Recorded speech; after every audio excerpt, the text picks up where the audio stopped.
दोस्तों, स्वागत है इस वीडियो में। और इस वीडियो में मैं बात करूंगा कुछ मूवीज़ के बारे में। नंबर 1 जो मूवी मैंने रखी है वो है the groundhog day. Groundhog day में ये बताया गया है कि एक व्यक्ति जो कि अपने दिन को, एक ही दिन को वो 1000 बार या हज़ारों बार वो जीता है। Same kinds of activity with same people with the same moments, her cheese same रहती है पर अलग क्या रहती है। और वो एक चीज़ को इतनी बार करके इतना बोर हो चुका था कि वो इतना एक चीज़ एक सेंटेंस बता सकता था कि अगला व्यक्ति क्या बोलने वाला है, क्या सोचेगा, उसका क्या एक्शंस होंगे। ये ग्राउंड हॉग डे में बताया गया है।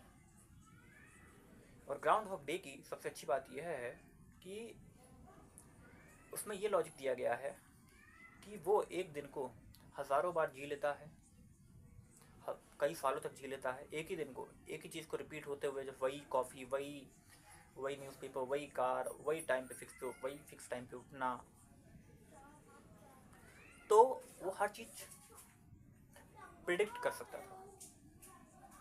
और ऐसा ही लॉजिक दिया गया है इस वर्ल्ड के बारे में, इस मूवी के माध्यम से, कि ये जो गॉड है वो बिलियंस ईयर्स इस दुनिया में रहे हैं और वो हर चीज़ को ऑब्जर्व कर चुके हैं और इसलिए वो हर चीज़ प्रिडिक्ट कर सकते हैं, जिसको हम गॉड कहते हैं। और ऐसा लॉजिक सही भी बैठता है कि बिलियंस जो ईयर्स जो व्यक्ति रहेगा उसको बहुत एक्सपीरियंस होगा। यहाँ 70-80 ईयर्स के लोग इतने एक्सपीरियंस ले लेते हैं, तो वो तो बिलियंस ऑफ कितने ईयर्स हो सकते हैं। और नेक्स्ट मूवी मैं आपको बताऊंगा वो है मैट्रिक्स के बारे में। मैट्रिक्स एक ऐसी मूवी है जिसमें बताया गया है ह्यूमन माइंड के बारे में। मेरे पर्सपेक्टिव से मैट्रिक्स में थॉट्स के बारे में बहुत महत्वपूर्ण बताया गया है कि नियो ऐसे, इस मूवी से मेरे को ये समझ में आता है कि हमारे कोई भी काम करने की पॉसिबिलिटी यह है कि हम उस चीज़ के बारे में पहले सोचें। जब तक विचार नहीं बनेंगे तो एक्शन तो बिल्कुल नहीं बनेगा। कोई भी हम काम करते हैं तो वो एक्शन के विचार के रूप में ही पहले आता है हमारे माइंड में। अगर हम किसी चीज़ के बारे में सोचेंगे ही नहीं तो पूरा होना तो बहुत दूर की बात है। तो इसलिए हमें इस चीज़ को बहुत ध्यान से रखना पड़ेगा कि हम क्या सोच रहे हैं। हालांकि माइंड का जो मैकेनिज्म है बहुत फास्ट होता है, पर हमें इसको देखना चाहिए। और दूसरी मूवी के बारे में है, जो दूसरी मूवी है जो कि मेमोरी बेस्ड मूवी है, मेमोरी की इम्पोर्टेंस को बताती है। उसका नाम है, इस थर्ड नंबर मूवी है स्टिल अलाइस। इस मूवी में एक प्रोफेसर होते हैं, एक लेडी होती है। अब वो प्रोफेसर लेडी को एक अर्ली मतलब यंग एज नहीं कहेंगे पर एक मिड 14-13 की एज में उसको एक डिजीज़ हो जाती है, एल्जीमर। और वो इतनी खतरनाक हो जाती है उसकी, वो इतनी खतरनाक स्टेज में होती है कि यहाँ तक कि वो घर में बाथरूम या टॉयलेट करने के लिए भी वो भूल गई कि उसके घर में टॉयलेट कहाँ पर है। तो ये मूवीज़ हमें अपनी मेमोरी के इम्पोर्टेंस के बारे में बताती है। और इस मूवीज़ में कई सीन्स हैं जिनको देख के आपको पता चलेगा कि अगर हमारी मेमोरीज ना रहे तो क्या क्या हो सकता है। उसको अपने बच्चों के नाम भी याद नहीं रहते थे, उसको कंफर्म करना पड़ता था कि तुम मेरे बच्चे हो। अपने जो बहू है उनको अपनी बहन समझती थी, मिसअंडरस्टैंडिंग।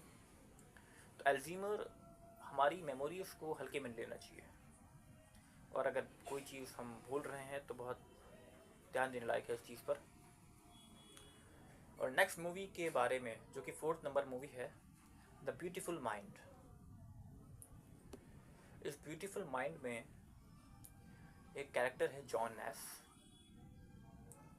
और अधिकतर इस दुनिया में आपने इस दुनिया में सबके पास कुछ ना कुछ तो बीमारी है, किसी के पास ज़्यादा है, किसी के पास कम है, पर है तो सबके पास।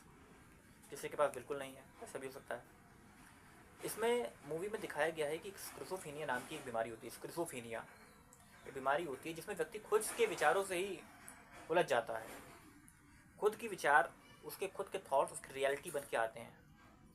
ऐसे ही जॉन नेस के साथ होता है, जो कि नोबेल प्राइज़ विनर थे, नोबेल लॉरियट, इतने इंटेलिजेंट, इतने जीनियस।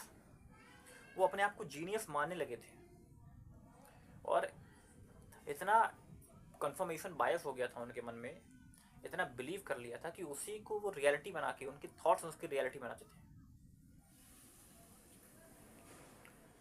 और वो परेशान हो जाते थे।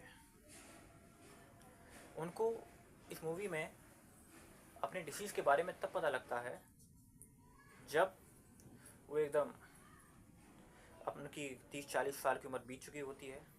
मतलब काफ़ी 1-2 दशक उन्होंने 1-2 डिकेड्स बीत चुके होते हैं। उसके बाद वो एक चीज़ रियलाइज़ कर पाते हैं कि दुनिया में मैं सबको देख रहा हूँ, वो बूढ़े हो रहे हैं, पर मेरे थॉट्स वैसे के वैसे ही हैं, ये कभी बूढ़े नहीं होते। और जिसमें से आप एक कैरेक्टर को इस मूवी में जब आप देखेंगे तो इसका एक फ्रेंड होता है। असल में वो फ्रेंड हकीकत में नहीं है, वो जॉन नेस का एक इमेजिनेशन थी। वो अपने आप को रियलाइज़ करवाते थे कि मैं इंजीनियस हूँ, मैं इंटेलिजेंट हूँ, वो रियलिटी नहीं थी। तो जॉन नेस अपने थॉट्स को रियलिटी मानते थे, जो कि वाकई में बहुत बड़ी अच्छी चीज़ नहीं है। और सबसे बड़ी चीज़ कि हमें अपने विचारों पे काम करने लायक